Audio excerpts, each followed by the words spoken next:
السلام علیکم دوستانو، دا یو تخنیکي ویډیو ده. په دې کې موږ د مالدارۍ یو فارم ته راغلي دلته او د کوپکس موبیلیات پورې تړلی دی. دغه د دې نسل ستنې موږ افغانستان ته راوړو. هلته د لر سپین غر زراعتي او مالداري شرکت نه اخیستلی شي. په دې کې تاسو ته دغه ساختمان ده په لږ شکل باندې تشریح کوم، په لنډ شکل باندې. نو دا کوم ساختمان چې تاسو ګورئ دا د بلار بغواګانو دی. دلته سرخوا کې واړه بچي تاسو راشئ، دا که تاسو وګورئ دلته دا غواګانې تازه لنګې شوي دي. دا ګوره دا وړوکي موبیلیات خوسی چې دی دا ورسره دی دلته، او ورسره خوا کې که وګورئ هغلته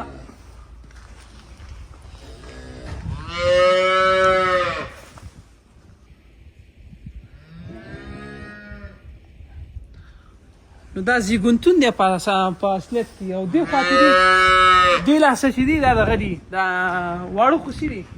دا خوسي ګوره تقریبا د 5 ورځو یا د 4 ورځو نه وروسته دلته راوړل کېږي او دې کې چې دلته شیده اچول کېږي.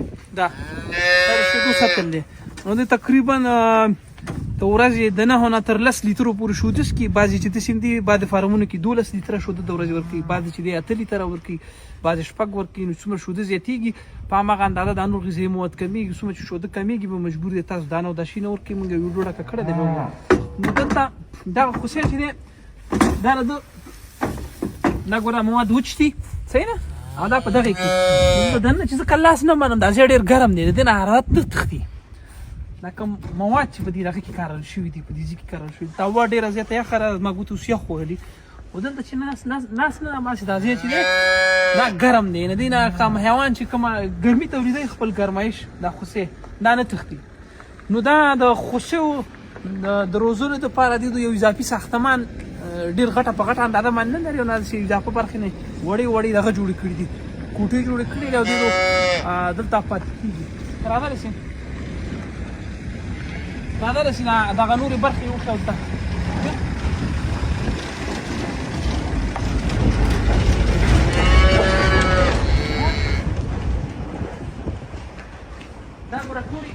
دا ګوره ټولې نږدې دي دغه دپاره زنګون ته. اوس دا غوا ګوره، اوس دا پریوان دا ګوره دی اوس تقریبا بچی راوړی دی او د پریوان دا دی پاتې دی. د لنګون دپاره باید تاسو په کافي اندازه باندې دغه ولرئ، بیډینګ مټیریل یا بستر باید ولرئ.